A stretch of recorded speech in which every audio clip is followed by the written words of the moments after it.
I'm coming.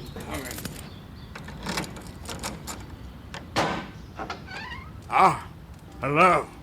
Come in. I am Yesteris, keeper of the sacred library. You must be here about the tiny bookcase. Then follow me. I've sent 2 adventurers out to find stories. So join me here by my crystal ball, and let us see where they are now.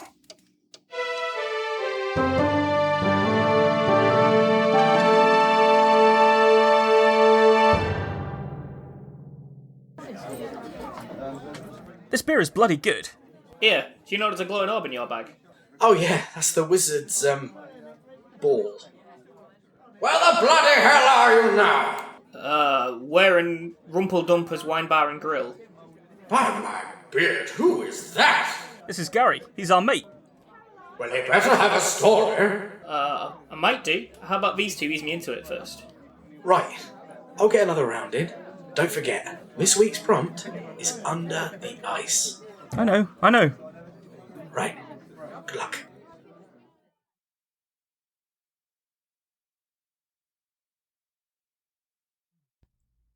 Under the Ice. Glim sucked in a breath as she strode through the dank souk, then hacked a cough. Making pepper spray, fucker! She yelled at the stall owner next to her. He looked at her with wet eyes. She saw her words slowly sink into his fat head. He blinked and continued adding the fine wet strands of purple chilies into the wide vat pan. She spat into the mixture and heard it sizzle. She plunged on, deeper into the souk. Even though it was still early, the heat was oppressive. Hanging low, so low that they brushed her hair as she moved, the once bright stall banners clamoured for attention. All around her, the stalls were clustered so close together that she could hardly breathe. Food vendors, like that bastard back there, were scattered in amongst tattoo stalls, happy massage tents, and chop doctor parlours. She herself had grown up in the kitchen, as the locals called it, or District 34, as the wankers who lived in the sky called it. She'd cleaned reusable needles for the skin artist, laundered sticky towels for the masseuses, and when she'd gotten a little older, held down patients too poor for anaesthetic. All for a fucking bit of sterling. Not so her family could eat better, but so she could get her first cyberdeck. She wasn't one for sentiment, but when the day had come that she needed an upgrade, it had been difficult to say goodbye to that old board of junk. The deck she'd learned how to swipe control of the compound lights on, the deck she'd intuited how to make the maglocks jam in the councillor's chambers, the deck that had been so sturdy that she'd been able to knock some of Gilligan's teeth out with it when he tried to finger her ass while she was in the subnet. Although she had to admit it had never worked quite so well after that. Deck after deck, job after job, she had worked so fucking hard. And it all came down to this one big chance. Her feet had been on autopilot, weaving her through the souk, but now she could smell the piss. The old tannery squatted under a canopy, made of 1,000 faded orange rayon strips. She pushed through the gates that were never locked and strode into the inner courtyard. 40 or so vats filled the place. They were about the height of a child and double that in width. Gilligan had told her once that they had been filled with human and animal waste to cure the skins of goats and cows to make leather. Now, the vats were used as hot tubs, and they were rumoured to have healing properties. The more gullible and desperate patrons even believed it. She stalked towards the red door that she knew would lead her to a set of stairs. As she passed, she noticed the strange mix of patrons. Some were relaxing naked with friends. Other, quieter customers, huddled in the hot water and shuddered with hope that they might feel their illness dissipate, even for a moment. She remembered her mother had once been the former kind, splashing around with whoever she was fucking at the time. But by the end, she had been alone, trying to imagine the pain leaving her body. The air was cool in the stairwell. She felt it turn the sweat of her walk into an unpleasant trickle down the small of her back as she took the steps 2 at a time. At the top, another door led to Gilligan's office. She knocked twice and waited. The door opened, and she looked up into the stern face of Satin. He was one of the tallest men she had ever met. Scarification covered every visible bit of his flesh, and he wore fatigues that looked like they had been through the shredder. There was also a lot of blood on him, most of it dried by the looks of it. "Job went well, then?" The big man grunted in reply, and closed the door behind her as she stepped inside. She scanned the room quickly. Razor was on the couch holding a bloody bandage to his stomach. His long gun lay discarded on the floorboards next to him.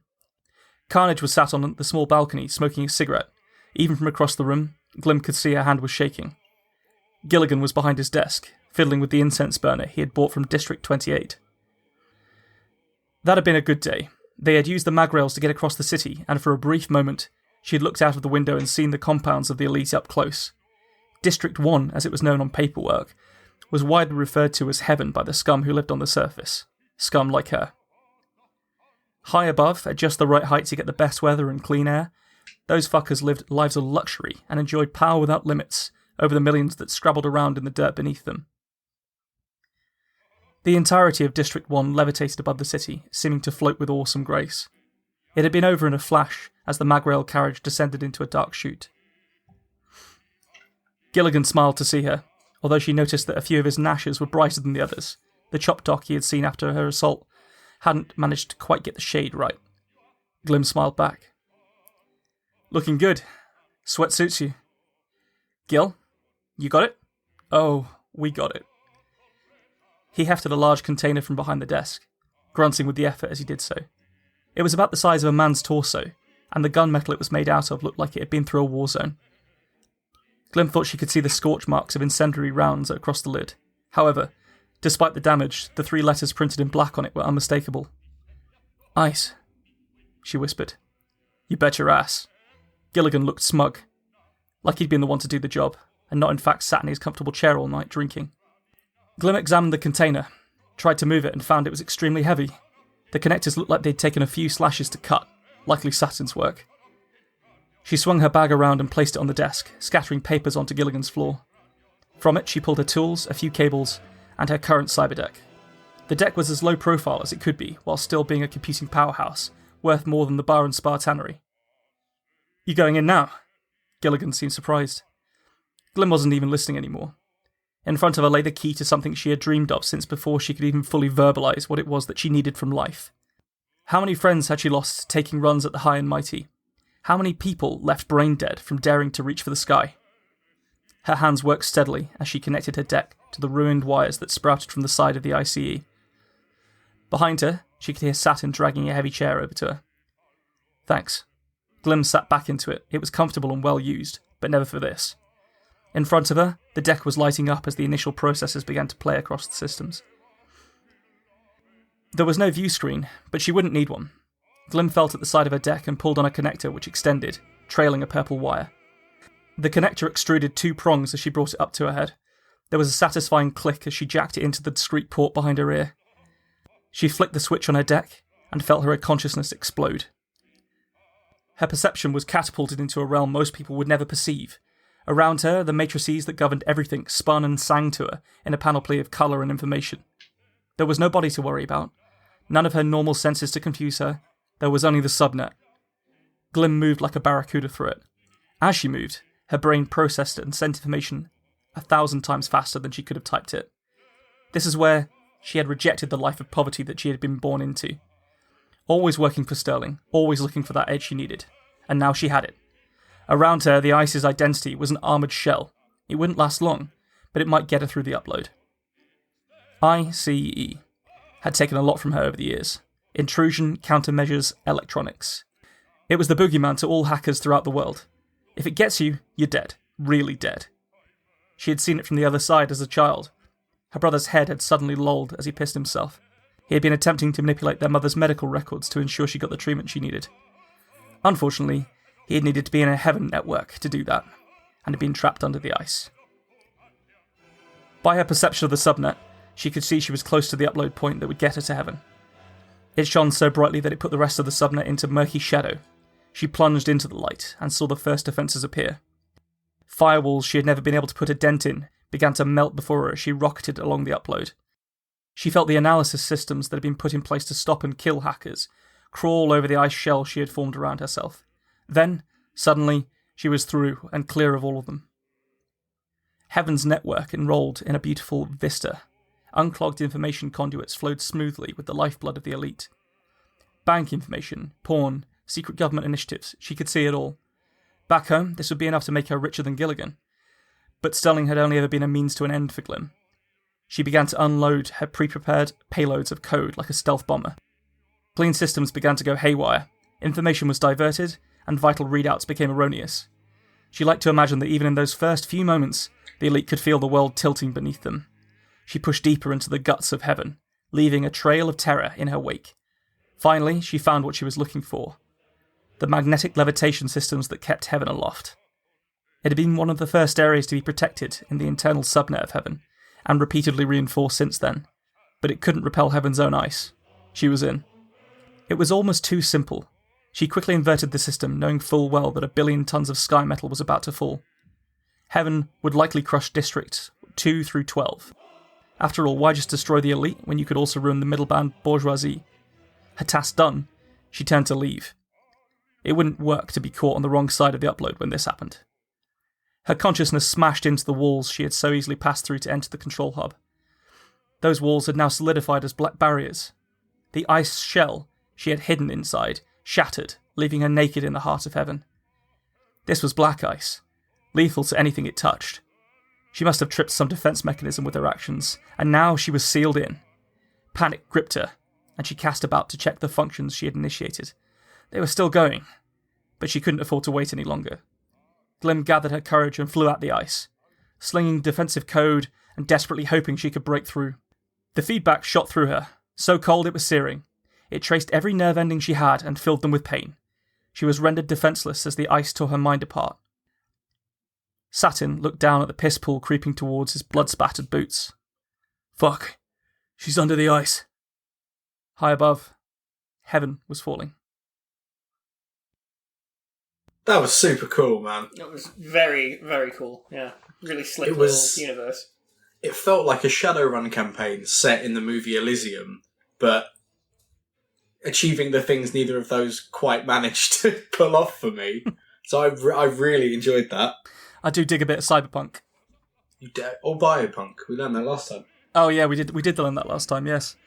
I was obviously heavily inspired by William Gibson there. There's terms.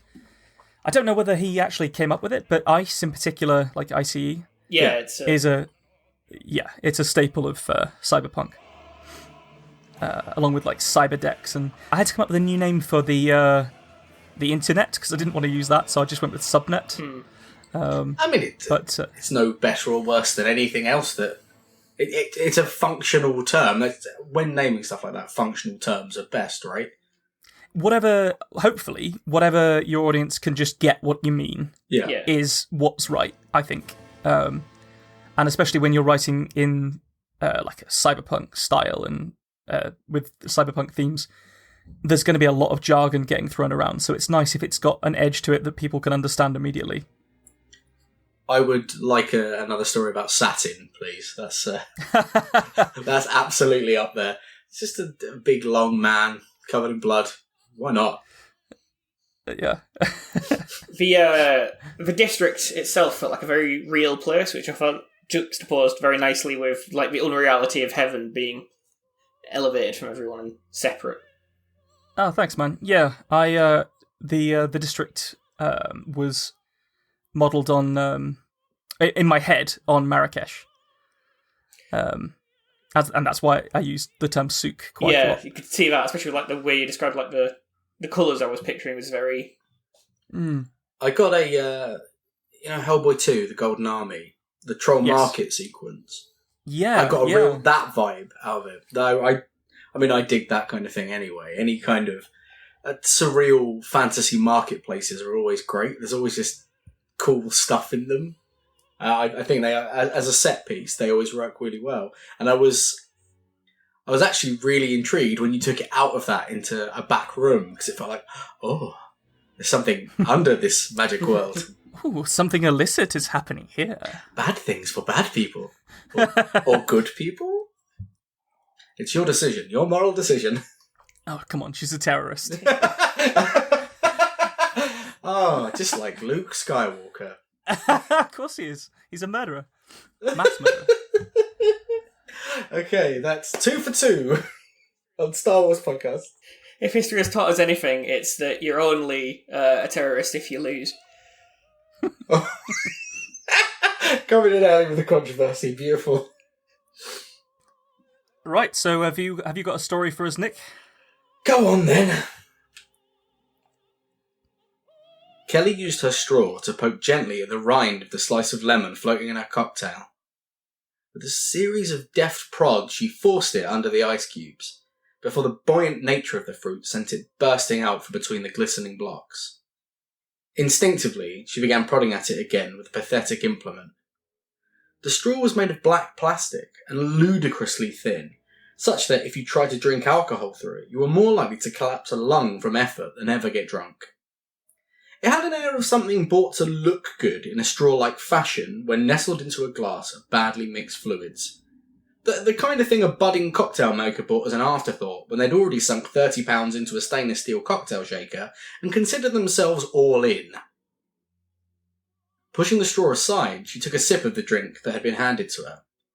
It was claiming to be a mojito, although the ice wasn't crushed, and she was pretty sure that those were supposed to be made with fresh limes and not bottled lime cordial and slices of lemon. Kelly tried desperately not to wince as the flavour washed around her mouth. It wasn't the worst booze she'd punished herself with. Half-deleted memories of bottles of vodka bought in the kebab shop on her walk back to university lodgings at 3 a.m. flooded in. They'd all had names like Eastern Star, and the information designed to tell you whether things were poisonous had been in blurred Cyrillic alphabets beyond her comprehension. Frankly, now, a decade later, this was taking the all-time low slot for drinks she had consumed while being able to afford more than instant ramen in the supermarket. Douglas slid back into view. He'd ceremoniously poured a can of cheap lager into a tall glass when he thought she wasn't looking. The bubbles fizzed slowly, like it was too thick. His long frame leant easily against the door. A practiced flick of the long hair that sat atop his head left his eyes lingering on hers. Smiling, he took a draught from his beer glass, before his tongue gently probed for the trailing drops left in his finely combed moustache. I'm, just making us some dessert. You sit tight. He winked as he said that. It was pushing towards repulsive at this stage. As far as Tinder dates went, this hadn't been the worst one.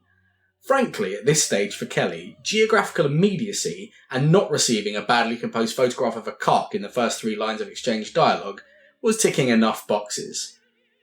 He was a little cocky for her taste. He'd been dropping all these accidental comments about dates he'd been on recently, like a television shopping channel trying to convince you there were only 6 of those cat-shaped vases left, so you'd best order one now or you'll miss out forever.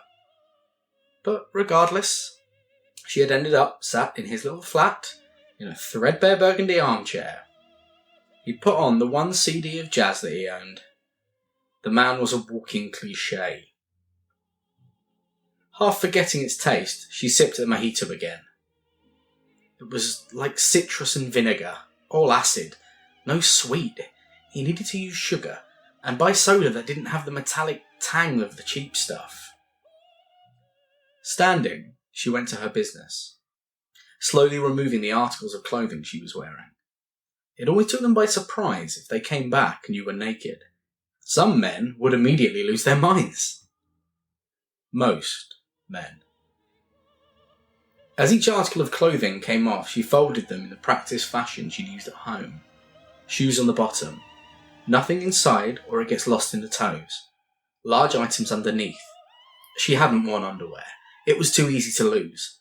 The same for jewellery. The way the night breeze had made her hard nipples press against the coarse fabric of her dress had just been another weapon in her arsenal. The poor sap never stood a chance. Once bare, she reached for her bag, which was large. Douglas had commented on the size of it, asking if she was planning to sort out the pub's masonry. To be fair to the man, it was no clutch purse. Closer to Mary Poppins' carpet bag, if she was honest with herself. All in black leather. You never know what you might need, she had remarked at his mockery, giving the bag a gentle wiggle. Opening it now, she drew out one of her favourite playthings. It was long, and the metallic sheen of it felt cool to her touch. Her mood was lifted instantly, as she ran a couple of fingers along it, before balancing herself delicately on the arm of the chair, her plaything hidden between the arm of the chair and her neat pile of clothes. Not that anyone coming to this room right now would look at her hands, not with what else was on display. In her mind, she conjures images of Cleopatra, soft flesh calling out to Mark Antony, driving a lust strong enough to turn a man against his empire. She was a goddess of desire, the apple so tempting a single bite of its flesh could cast man from the Garden of Paradise. Douglas sauntered back in with what appeared to be 2 ramekins of chocolate mousse. A lopsided curl of orange peel and a half-hearted sprinkle of instant hot chocolate mix served as the garnish to an already pathetic attempt at fine dining. His eyes met the sight of a woman completely nude and perched on his sofa and went wide. She watched him like a cat watches a bird. A long tense moment filled the air, and the mousse began to lose some of its light fluffy composure, gripped as it was in Douglas's sweating palm. I guess we won't be needing these then, he said, plonking the pots onto the coffee table and crossing the room to be closer to Kelly. Internally, he fought a war about whether or not he should start trying to wiggle out of his shoes. They were new, and the leather still so tight that getting them off was a nightmare. Panicking slightly, he leant in for a snog. Pretty sure this was the best any of his dates had gone. In a sharp motion, as he leaned in and shut his eyes, Kelly had brought her plaything up and with practised accuracy plunged it into Douglas's knee. It slid easily into the space just behind his kneecap, an inch or 2 of the serrated blade peeking on the other side of his leg. It was so sharp and quick he barely even registered it going in. The outward stroke, he felt, perhaps half a second later, before that leg had buckled underneath him. Kelly grinned as he was forcibly brought to eye level with her. That look of confusion, fear, those beads of sweat trickling across the bridge of his nose. That erection, fading quickly, that bulged awkwardly in his overpriced jeans, almost as though the blood drained from it to pour from the wound in his knee. With a smile, she drew the blade up and plunged it into his Adam's apple. He gurgled softly. His life was drifting quickly away from him. He murmured, trying to draw a breath, and she stood, leaving him swaying with a blade jammed into his trachea. She went to her oversized bag, threw it open, drawing out her hacksaw, some washing line, a series of plastic bags. Even as he died, Douglas couldn't work out what was happening. And for the first time since they began talking, Kelly felt herself become aroused. Slick with her own fluid, she moaned gently and began unfolding one of the split bin bags she brought with her. As far as Tinder dates went, this was turning out to be rather fun. Well, that was deeply unsettling. Oh man, the tone of that one hits you right in the throat, doesn't it? It did, Douglas. Oh. I really enjoyed the catfish-shaped vase line. That was excellent. It was, yeah, the tone of it was great. The descriptions of booze in there were very on point. Painfully accurate. It was a really interesting one because you guys know more than our listeners will, but as you saw last time, I tend to write quite funny stories, or try to. And the subverting the comedic elements, it felt so good. Because it sounds like it's just going to be about this poor girl on a Tinder date and then bosh. Yeah, exchanging comedy for eroticism. It's a powerful move. You can see the common DNA though, because it still has that element of timing that's necessary for both to work. Yes, true. Yeah. I mean, I do read to a stopwatch. Is that wrong? Should I not do that? So, I felt somewhat attacked by your posho's voice being the voice that you use to take the piss out of me, Nick. I would never use this to take the piss out of you, Ben. Well, given the full context, I definitely have sympathy for Douglas. He definitely did feel like the sort of person I would describe as a haircut. Yes. People that hang out in a group of 5 because they've got 20% of a personality each. One of those. I know so many people like it. It's almost tragic how easy it is to write characters like that. But those little internal bits of, God, I bought these shoes today, and they go... writing afterwards that he had expensive jeans was only because I thought, oh God, those wankers who wear new suit shoes with jeans on a night out? Like, what is that look? If anyone, someone at home now just looked down and went, oh. The bit about worrying about getting out of his shoes, though, that was like the bit where it fully switched to sort of sympathy for me for him as well. Especially with like an idea that something bad was coming for him. Definitely, it was very well observed throughout, but like those little bits that put you on his side were fantastic. I would just say on the shoes thing though, we are certainly not ones to speak about fashion in any way. Not even slightly. I don't think I own anything I can wear on my top half that doesn't have a pop culture reference on it. So, pop culture references or holes in them, I think, is same as true for me.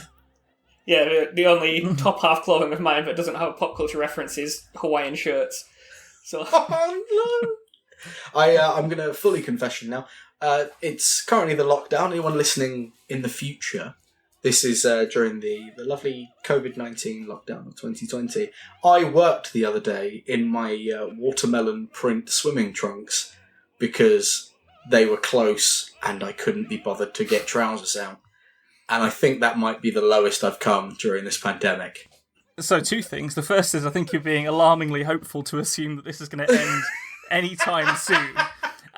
The second is that I can totally top that. I didn't wear pants the whole way through the working week about 3 weeks ago. Is this UK pants or American pants? No. UK pants. Okay, So I had a little. Maybe this is TMI. I just had a little towel down on my chair, so I wasn't sat bare ass on my nice chair. Mustard, for the man mustard. For the man mustard, yeah. I had a fan pointed directly at my balls the whole week. Full Winnie the Poohing it. Yeah, definitely. It's the fact that you elected to continue wearing a shirt. Like, I'd lose that first. No, because I was having video calls, so I had to appear on camera, of course. Oh, gotta have your dick out with Zoom in the room. Oh. Well, to be fair, whenever I was on a call, I did also put pants on, but that was only out of just like deep shame. Right. So our lovely guest Gary is now going to be. You got to feed the wizard, man. Everyone has to feed the wizard. Okay. Yep. Give me a second. I'm just going to pour myself a drink and then I'll start reading. You know they've got bar staff for that. I'm breaking the fiction right now. Punching right through that half wall. All right. I'm going to stop calling you It's only Wade. the second bloody episode. We're already damaging the fourth wall. Guys, it's all a lie. It was always going to be a guest that broke the fourth wall, so I might as well punch it out of the first one. Anderson's ship slowly orbited the icy planetoid below. He sipped the approximation of coffee from the hydroponic gardens aboard as he read over data from the scanner. Something was under the frozen surface, made up of alloyed metals and plastics, that would suggest a promising artifact.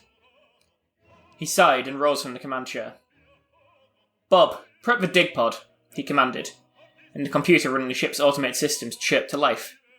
"Anything promising, Professor?" A rueful smile crossed Anderson's face. "Probably just another dead artifact, Bob. The surface looks to mostly be water, though, so even to find is a waste of time. We can make sure our water stores are refilled." The computer didn't need to be told any of this. Bob was hooked into every system and could process the data much faster than Anderson could. But, as the only crew member, it had become necessary for Anderson to treat the simple AI as a person, or go mad. 5 years into their mission, the starship Ignis Gelb was part of a vast fleet of one-man xenoarchaeological ships, searching for the remnants of ancient alien civilizations in the Milky Way. As interstellar travel had become possible and humankind spread into the stars, they had found a terrible answer to the Fermi paradox. Why hadn't we found alien life? It was all dead, or just gone. No one could fully agree on which, and finding the answer was a part of the Gelb's mission.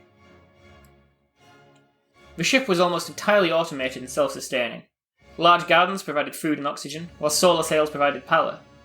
Occasional stops to take on water kept everything flowing nicely, and Bob managed almost all of it, allowing Anderson to focus on the task at hand. A task that was growing more and more depressing with every passing find. Dead cities, dead space stations, derelict floating ships. Languages he couldn't even begin to translate, all of it empty and left for centuries, if not millennia. By his current working, Anderson figured that this arm of the Spiral Galaxy had once been home to at least 5 spacefaring civilizations, 2 of them with similar origins based on the similarities in the technological and cultural artefacts he'd managed to find and study. He tried to convince himself, like he did every time, that this would be the find that unlocked the mysteries of these ancient civilizations, that he'd return to the colonies a hero, that he'd finally have another person to talk to, another person to smile at, another person to touch. Tearing himself away from his reverie, Anderson donned his environment suit and entered the dig pod. The pod was in effect a temporary space elevator. It would detach from the Gelb, which would remain in geostationary orbit attached to a cable. This way the pod could carry Anderson and his tools down to the surface, and bring any finds back up to the Gelb. Strapping himself into his seat on the pod, Anderson held his breath, before the drop. The small planetoid below had enough of a gravitational pull that the pod's thrusters weren't needed for the descent. As the pod fell straight towards the surface, and the underside thrusters engaged, the pod slowed before landing gently on the planet. A few moments later, Anderson heard the heavy clunk and whir of the pod drilling in and attaching itself to the planetoid. The red warning light inside flicking to green and letting him know his work could begin. With a grunt, Anderson rose. He had finished driving the third and final leg of the laser drill into the ice. By firing 3 lasers and rotating them at high speed, the drill would bore a hole down to the artifact below the surface, collecting any water that evaporated and funneling it into the pod's tank. The Gelb was a marvel of efficient engineering. While the drill worked, Anderson reviewed the scanned data and realised that the artifact below was large enough to be a ship, and actually sat at the heart of the planetoid. "This is interesting, Bob. I think the planetoid may have formed around an alien ship." Before long, the drill had completed its work, and it was time to descend. Attaching himself via a cable to the pod, Anderson turned on the head-mounted torch and began abseiling down the fresh tunnel. "If anything changes up here, Bob, make sure you bring me back up." The descent was slow and careful, growing darker and darker as the light from the nearby star failed to penetrate the thick ice. After a time, the tunnel opened up around him, and Anderson found himself in a much larger chamber. Dropping a flare, he illuminated the area around him, and heard the clang as it hit the metal of whatever was buried at the centre of all this ice. Anderson observed for a moment, and then activated his audio log. Anderson, reporting from the heart of planetoid B934 Delta. "After tunneling through the ice layer, I have found an artifact of alien origin. From the nature of the design and the materials present, I estimate it to be a ship constructed by the alien race designated Species Alpha." This is an exciting find for Anderson. It was generally theorised that Species Alpha were the oldest yet found in the Milky Way, certainly the first to achieve interstellar technology and colonise other worlds. It was also theorised that they were the first to disappear or to go extinct. Anderson lowered himself onto the ship, unhooked from the cable, and began walking the spine of the vessel. Experience told him he'd find an entry hatch near to what he'd come to think of as the front of these ships, and there he could use his laser cutter to break the seal and enter the ship. As he walked, he examined the layers of frost and ice growing from the derelict, and wondered how many ages of humankind it had sat here, lost and forgotten, a lonely monument to a people long gone. With a fizz, a pop, and a hiss, the hatch was broken open, and Anderson clambered into the alien ship. As he took a moment to gather his bearings, he heard singing or chanting, possibly a combination of both somewhere through the ship's winding passages. "Oh, Bob, do you hear that?" he asked, amazed. "I'm sorry, Professor, your onboard audio receptors detect no audio except for yours." Anderson shook his head. "No, Bob, check again. There's someone here, or a recording or something." Anderson broke into a sprint chasing the sound, through winding corridor after winding corridor, towards the centre of the great vessel. Skidding to a halt, he found what he was after. A large, shadowy chamber with a plinth at the centre. A large stone tablet floating above it. Twice as tall and twice as wide as a person. The noise was emanating from the tablet, but Anderson realised now he was hearing it in his brain, in his soul. He tried to focus on the lettering on the tablet, but his eyes refused to. The letters slid and changed shape as he stared at them, refusing to coalesce into an image he could understand. Anderson approached the plinth and raised a hand, slowly inching his fingers closer and closer to the tablet. A flash of light and a stab of pain. Anderson's consciousness was tumbling across light years of space, backwards through time and history. He saw the ancient alien civilizations from their first fumbling moments crawling out of the oceans, building their cities, warring with each other, taking to the stars, spreading and expanding.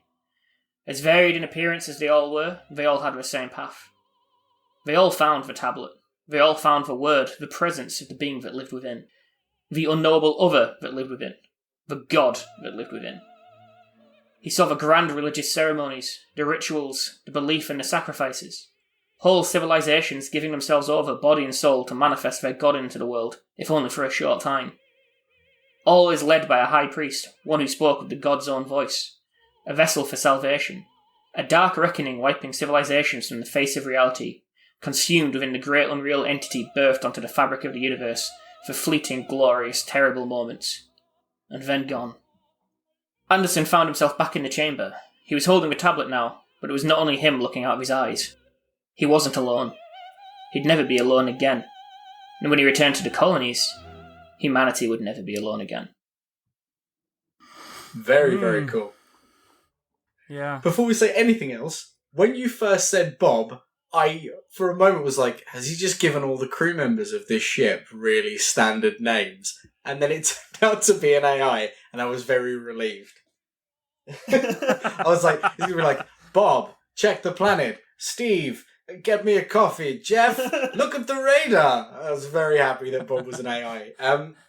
So I'm a child, so it went straight to Bob the Builder because he was... because he said like something along the lines of Bob, like initiate the digging. Can you initiate the digging procedure or something? I was like, of course you can.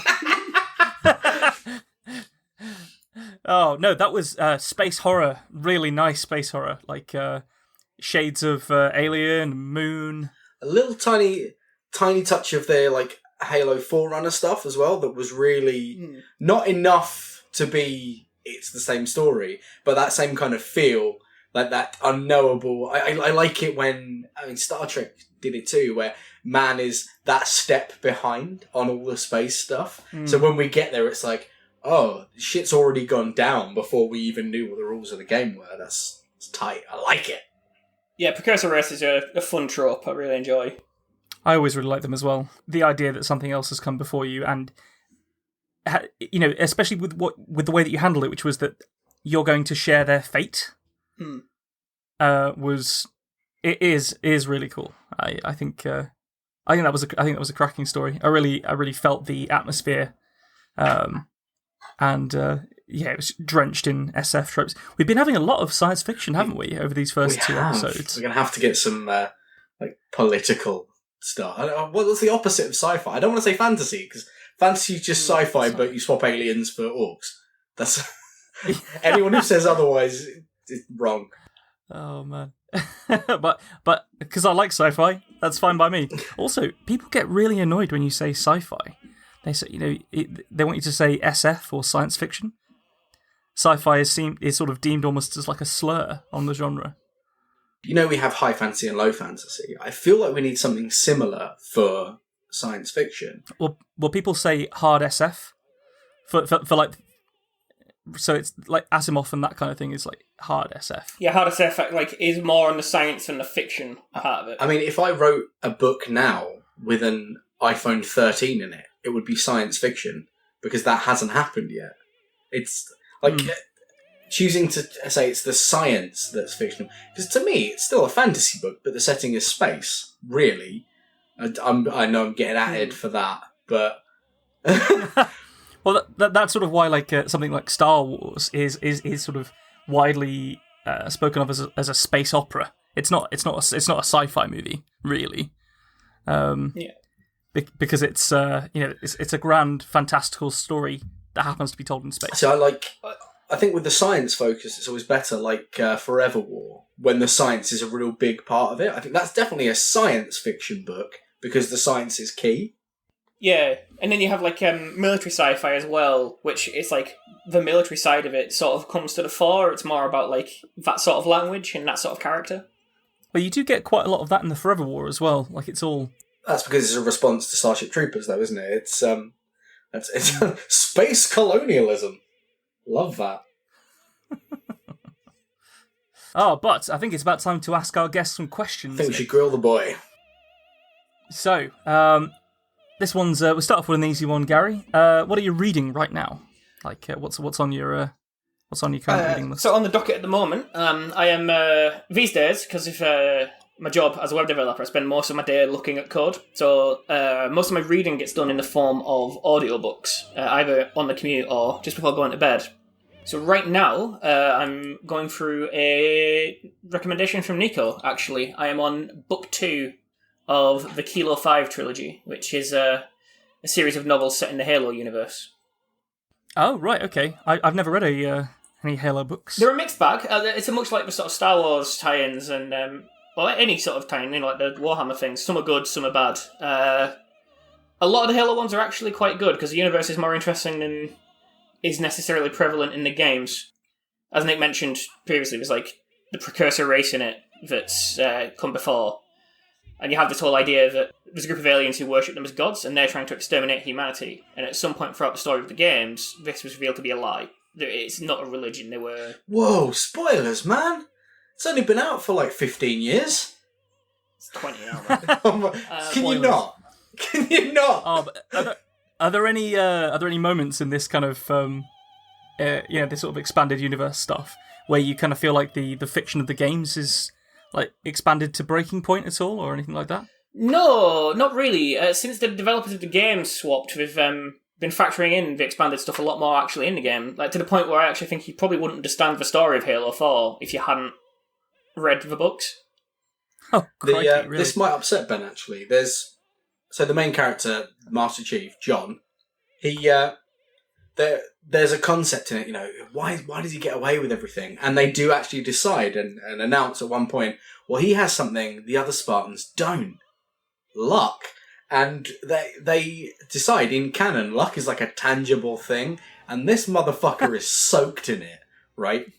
He is just, like, cosmically lucky, and they have used it to explain away so much stuff. But in one of the short stories, they wanted to give it like a way that they'd realise, oh wow, this is the luck kid. Better turn him into an 8-foot super soldier.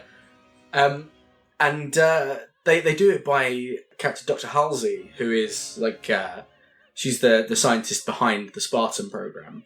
She tosses a coin 3 times, and he calls it each time, and she's like, yeah, he'll do. Like, for that to be what establishes the luck canon for a man who destroyed a planet-sized alien space station on his Todd. It's like, really?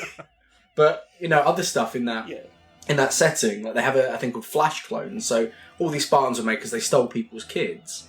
And then they replaced them with clones that weren't meant to live that long. They would, after a short amount of time, start growing tumours. So the parents would think their kids had cancer and then died of cancer, would mourn them and move on, and would never work out the kids had been stolen to turn into super soldiers. It's not really a bit that comes up in the games, but you are, in most of them, playing as a 50-year-old traumatised child soldier.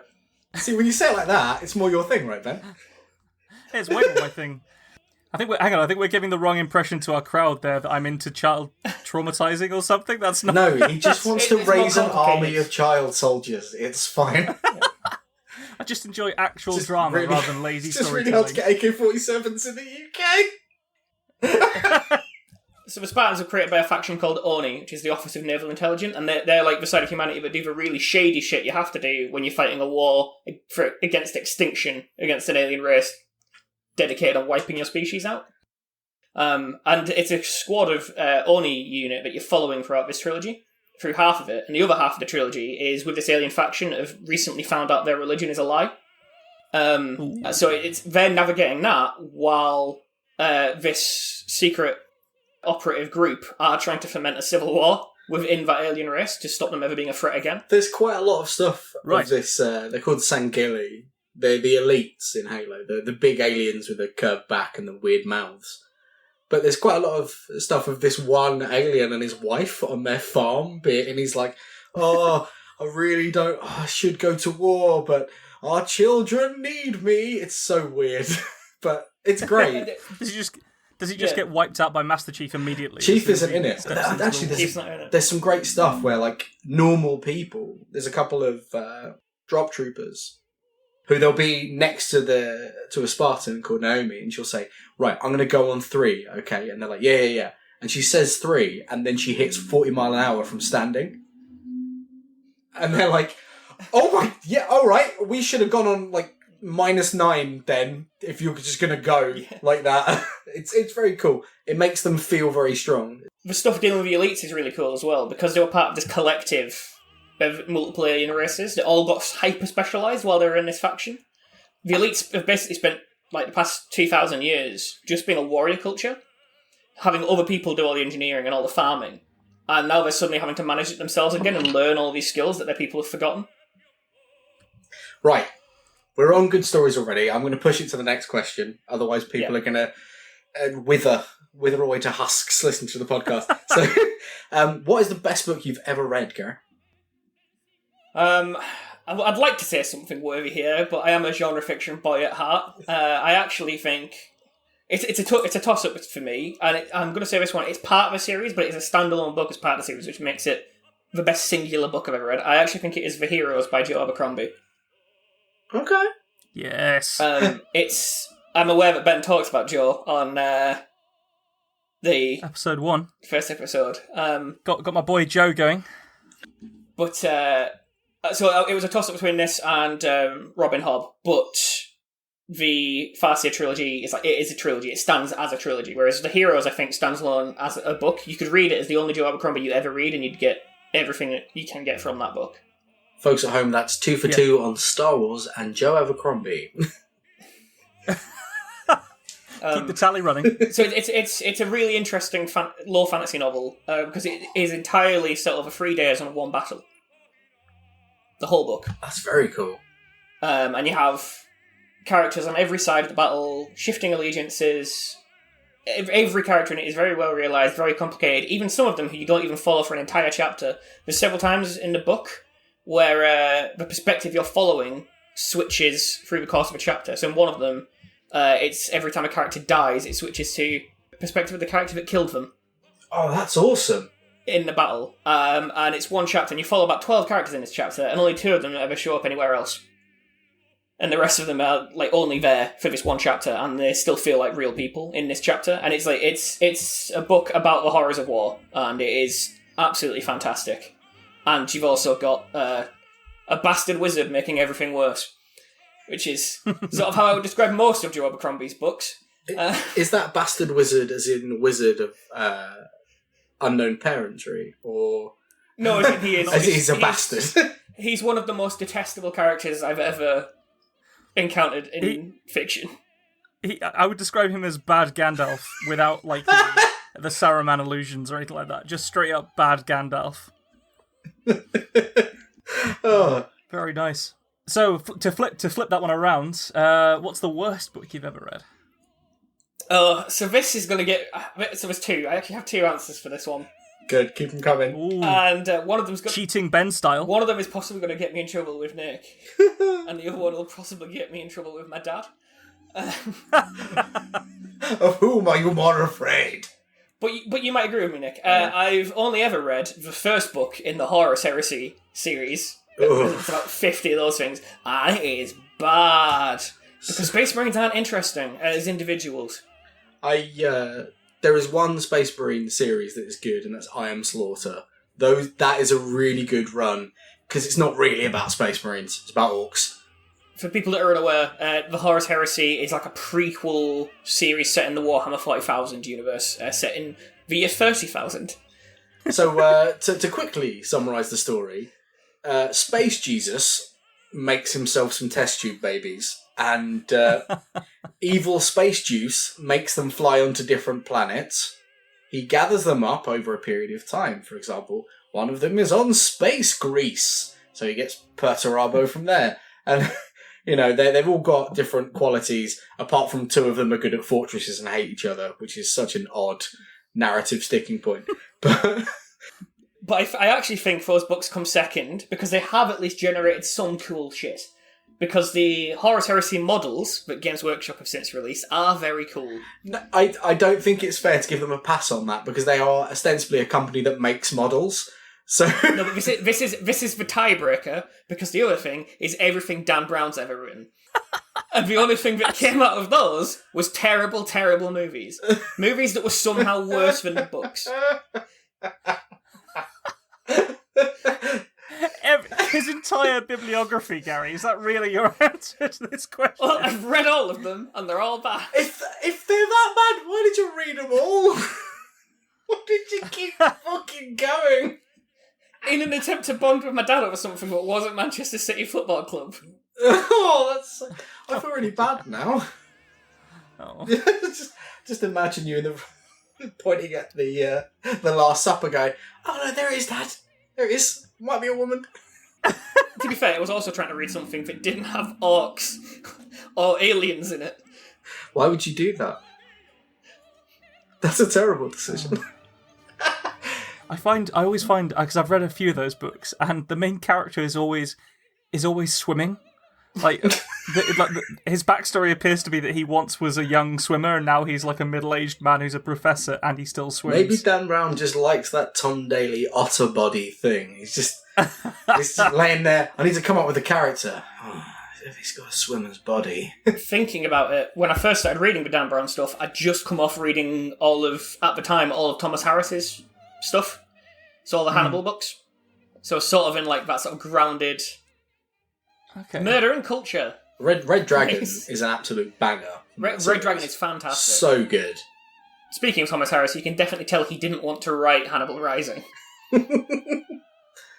Right, this is probably gonna come from one of these, but who's your favourite literary character, Gary? It's tough. That's tough. Probably Fitzchivalry Farseer, from the aforementioned Robin Hobb Farseer trilogy of books. I haven't read every book he's in so far because I find that original trilogy hits me so hard that I've not been able to actually steel myself to read the rest of it yet. But he's probably the most well-realised single character in fiction that I've had the pleasure of reading myself. That whole trilogy is from his point of view. Okay. And it's heartbreaking stuff. I, to this day, cannot read the third book in that trilogy without crying at the end. So if our previous mentioned wizard was bad Gandalf, can you, in a similar way, summarise this character? Fitzchivalry Farseer is sort of what the hero's journey would actually do to a person. He shows the cost of being that person. And he also shows the cost of being used by a monarchy. It's the way I would describe him. He's a character who just loses a lot. Oh, Faramir. I mean, you're not completely wrong. Oh, no.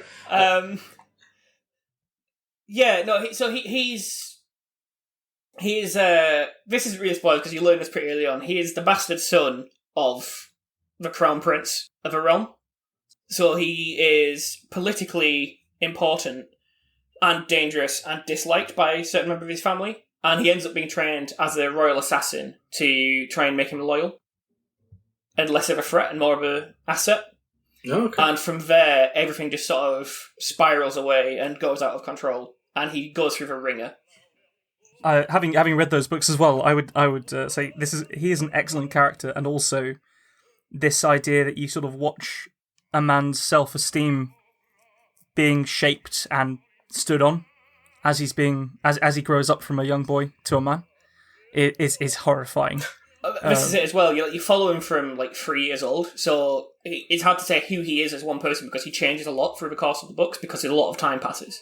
And he goes through a lot of different things. So he's not really a static character. You could say he's evil Gandalf, or, as Ben said last week about Logan Nine Fingers, being a take on the fantasy barbarian.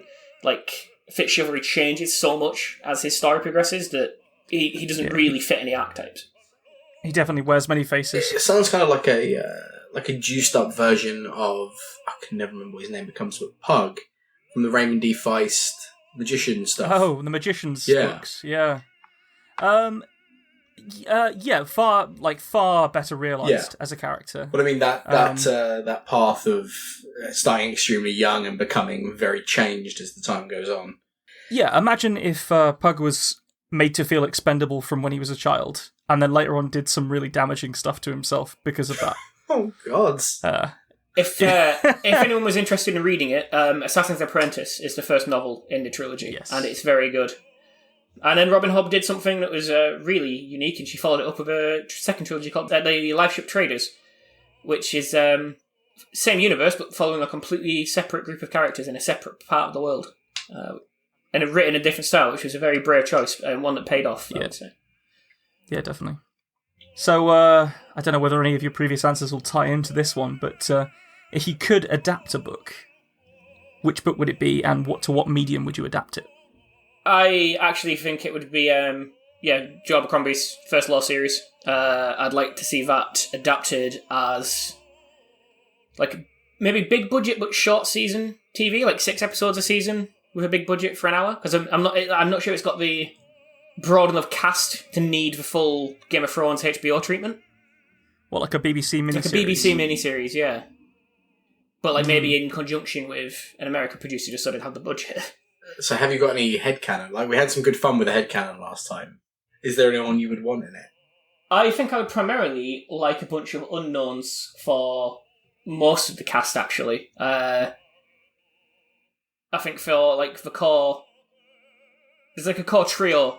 I've got a core quad of characters, actually, from that first trilogy. So you've got Logan, Nine Fingers that Ben mentioned, Jezal Dan-Lufar, Sandan Glokta, and Pharaoh. And for those 4 characters, I believe I'd like them to all be unknowns. But for the Wizard Bayaz, I think it would be quite interesting if that was Patrick Stewart. Everyone wants everything to be Patrick Stewart. Well, he's in the story, he's like a figure from history and like a legend. So having him be the known actor sort of works on a meta level as well. He's also famously bald. Oh dear. Is that now? Does that stem more from him being the Emperor of Tamriel, or from Charles Xavier? This is which one of those led you down the path? You just don't get enough Oblivion references nowadays, do you? It's just for Shakespearean stuff, man. And also, again, the sort of meta allusion to Ian McKellen does help with some weight there. Yeah, I mean, I would watch them do anything. Those two. I was lucky enough to see their Godot. Waiting for Godot, for anyone who isn't a big theatre person. It's a two-hander. What were your takeaways from it? I didn't really get the play before that, which is a bit of a strange thing to say as someone who was studying performing arts. But their chemistry made it make sense. The idea that they would wait, I could believe. And I think it does need, like, even with, like, having prior knowledge of how close they are probably helps. But watching them interact was, it sold it. It did sell the whole thing for me. I mean, many years ago now, 11 years ago or so. I wonder if it was recorded. I'd be really interested to see it. That'd be an interesting one. Waiting for Godot's always interesting because it's all about the interpretation. I tell you what, I have got recorded somewhere and I will find it. My stepmom did an Open University art history course. And one of the DVDs they sent her was a performance of Coriolanus, which is my favourite Shakespeare play, for anyone listening. Oh, really? It is my very, very favourite. Closely followed by The Tempest. It's a fun one. But it's a recording from a drama school, and the role of Caius Marcius Coriolanus is being played by a 19-year-old Daniel Craig, and Ophidius is being played by a 20-year-old Andy Serkis. What? Yeah. That's a find, right? That sounds good, yeah. Holy shit, that sounds I'll see good. if I can... I'll pop over and socially distance asked if they've still got that DVD, and I will share it with you guys, because it's crazy. On the Waiting for Godot point, when I was doing drama at GCSE, we had an exercise where we took like a section of Waiting for Godot and had to use it to explore like blocking and staging. Yeah. So me and my partner for that exercise, we cast it as if it was Yoda and Luke Skywalker on Dagobah. Which wasn't the best interpretation. So we sort of like built Yoda's little hut and had like we did a Yoda impression and like a whiny Luke Skywalker voice in it. Sort of worked, but the best interpretation from my class was these two guys who built what were effectively false toilet cubicles. Oh, I can see it. So they were sat behind the toilet cubicles with their ankles around, the pants around their ankles, and the implication of why they were waiting was because there was no toilet paper. That's very good. That's very good. Oh, that's lovely. And it was the most impressed I ever saw my drama teacher. He was like blown away by their blocking of Waiting for Godot as the toilet lacking paper. So I don't really know how to approach this, but I'm aware of another anecdote from your sort of drama days. But that was, I think, it was from college, when there was an assault during a. Oh production? yes, this was at my A level. What? This was the graded A level performance. Oh, that was it. Yeah. For drama and theatre studies, we were doing the play 2, which is a play set in a pub, and it's meant to only have 2 cast members who play every role. So a very, very Brechtian stuff then. Yeah, they play a landlord and a landlady. They play an old couple. They play. Just before we go any further, I would say don't use any real names here. No, otherwise I'm we're not going to have to bleep it out. They play an abusive couple. Was like in some parts of some soliloquies, like this soliloquy where there's like an old widower. But when we did it in a group of 6, and the roles all got split up. So everyone was still playing multiple roles. It just wasn't 2 people playing all of the roles, which is very odd. But yeah, so as I said, there's like an abusive couple. So it's an abusive husband and his wife. And we had a pair playing this in our group. The male in the pair was very, very nervous about the performance being graded, and got drunk the morning of the performance. So Not just like normal drunk though, right? no, we had to put him to bed. Like we lay him down and because we had like 4 hours that morning to prepare. So we made him sleep for 4 hours to try and sleep it off or something, and woke him up for performance. And there's a bit in their scene where the husband slaps the wife. And they've been doing it pretty well the whole time. And it gets to that scene, and they perform it the best any of us had ever seen. Like, they've been doing the whole wrestling thing, where you slap your thigh to make the noise. They've been doing that throughout all the rehearsals. And they got, like, a real good one, like, it properly cracked out and rang across the room. It looked amazing, and then when the girl came backstage, we realised that her face was going red. Because in his drunken state, he'd actually slapped her. Oh, God.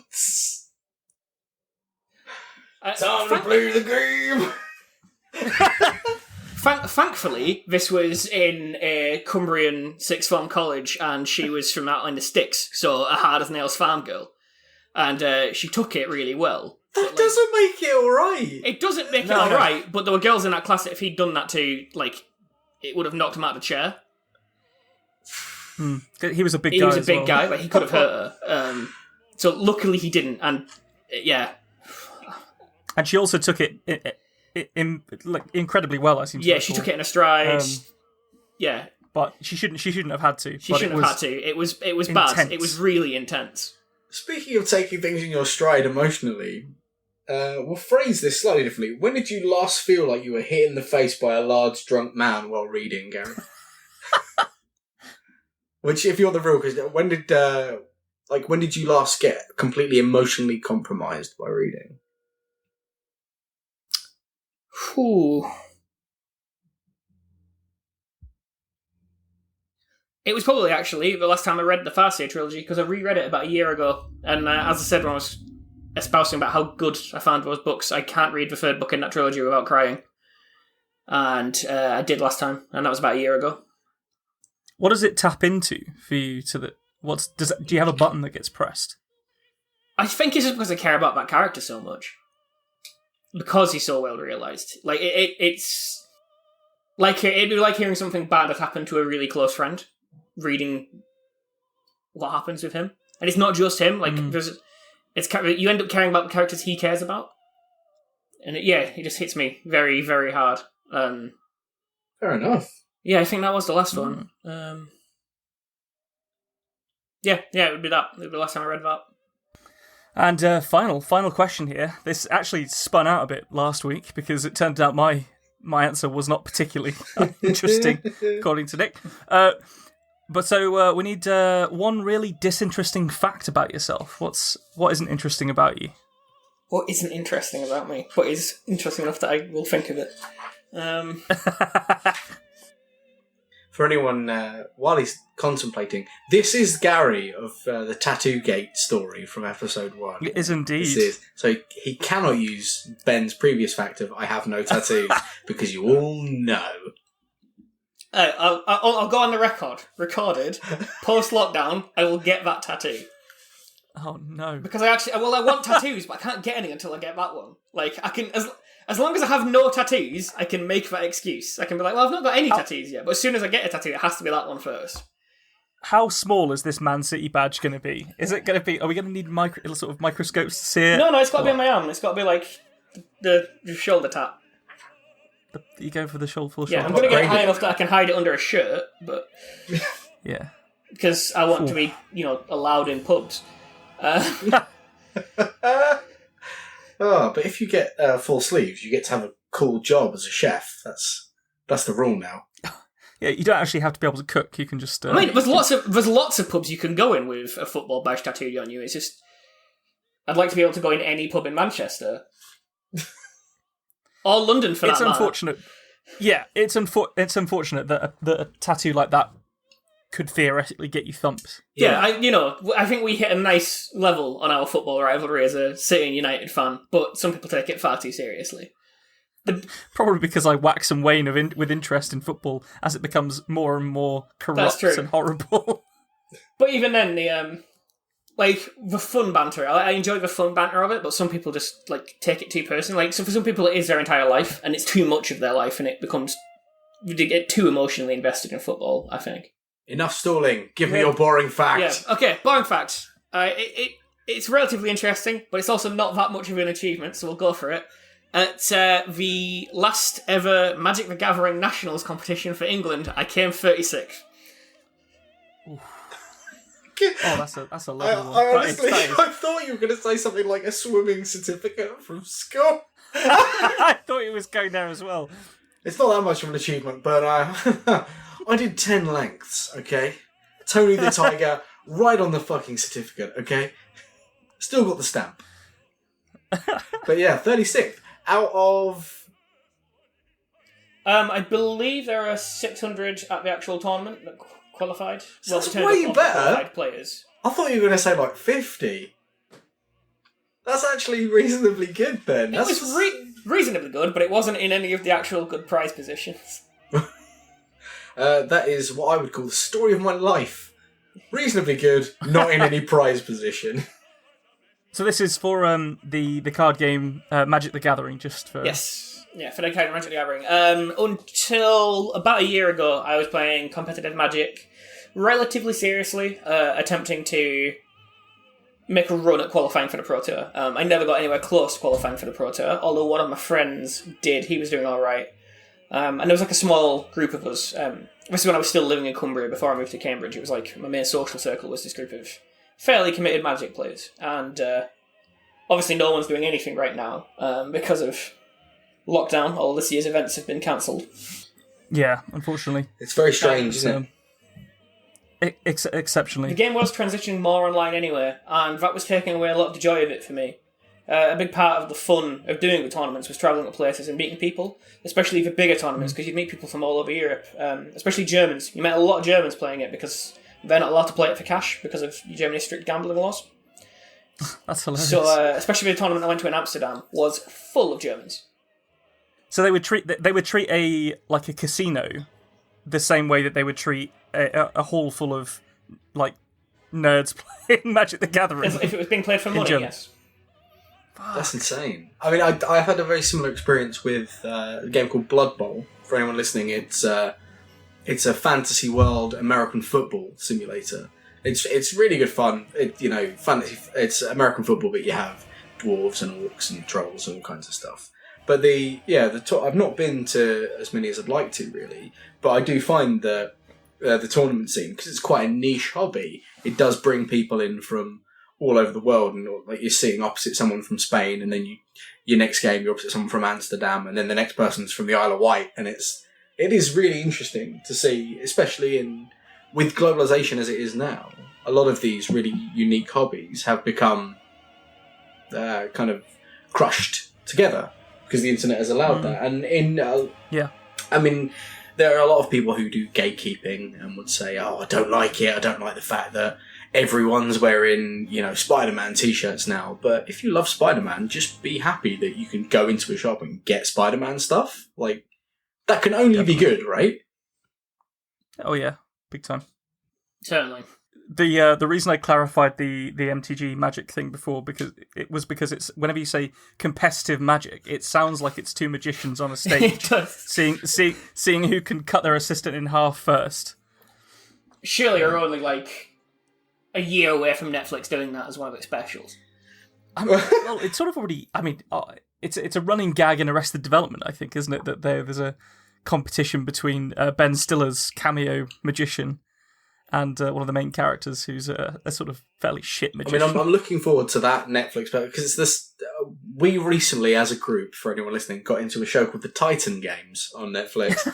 So, The Titan Games is people of phenomenal physical fitness, strength, speed come together to slam themselves into obstacles and just hurt themselves, right? But it's really compelling.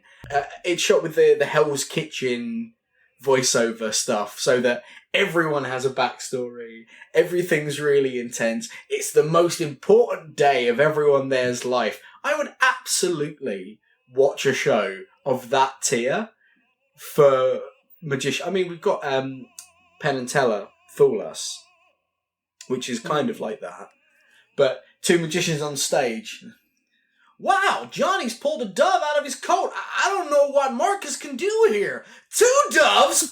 I think I would unashamedly watch that. It has to have the capacity for embarrassing failure as well, though. Yeah. Like, you have to have, like, somebody, like, fumbles the magic wand so it goes floppy and it falls into the crowd, that kind of... Well, you've got to get your trick done before the pyrotechnics go off, or they'll never find all the bits of you, that kind of... Even better. You've got to pull the rabbit out of the hat before it starts shitting. Well, you have to pick a hat at random. You might get a rabbit, you might get a puma, you don't know. Oh, that's if you're doing it that's if you're doing it full American reality knockout TV style, like Ink Master. It's like no one would ever tattoo under these circumstances in real life, but it's really compelling to watch them try. Yeah, you've got to give this guy, it's a cover-up, and it's a headpiece, and it's going to go from his forehead, in front of his ears, all the way down to halfway down his back. You got 6 hours. Hell no. No. Don't ever do that. I know neither of you have tattoos. Don't ever do that. I know. 6 hours is not long enough. I've currently watched 9 seasons of Ink Master, despite having no tattoos. Holy shit. 9 seasons. I find it really compelling. I don't know what it is about it. I just really, really enjoy it. Half of it is because seeing really cool tattoos is cool. I mean, it's worth watching Ink Master for the one episode where the guy... So they do a cover-up episode, Ben, where people come in with tattoos they regret, and the contestants who are tattoo artists cover them, make new tattoos over them. And there's a guy who has a white power tattoo, like a swastika with white power written around it, and whoever wins the challenge at the start of the episode gets to say who tattoos each one, and he immediately gives that guy to the one black contestant. And it's so fucking unbelievably awkward. But he absolutely knocks it out of the park, and it was really satisfying watching this guy. I mean, you have the opportunity there to absolutely destroy someone who openly hated you previously, but he takes it with such grace. It's really, really good. Well, it sounds like it's also quite a big moment for the guy with the tattoo as well, because he's so on such a public stage recanting the horrific bigotry of his early life. That actually does sound quite compelling. Yeah, we did a special episode. All of the cover-ups for hate symbols. Oh. And they actually included a Confederate flag in it. So the show was just outright claiming the Confederate flag was a hate symbol.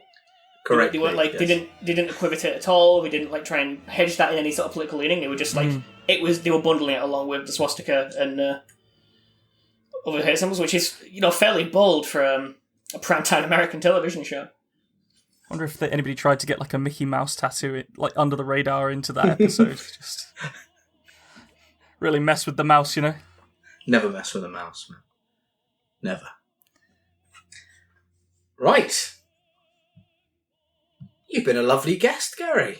Thank you for having me. I hope I have satiated the wizard. You can't ever sate a wizard. He'll be back for more next time. He's a thirsty bitch. But I think we've got some patrons to thank. Yeah, well, there's been a few people who've bought us a pint. So definitely thank you to Matthew McLaren. He got us a double earlier. Gary Laird, who got you that brown one with a weird coloured foam on top. And Scott Byrne. Tasty stuff. He was all the shots. He's why my head hurts.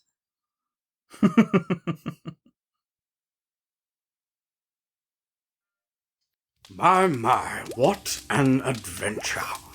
You'll have to come back another time. Our adventurers are off now in search of more stories. If you'd like to meet our adventuring party, you can reach them by Raven at Bookcase Tiny.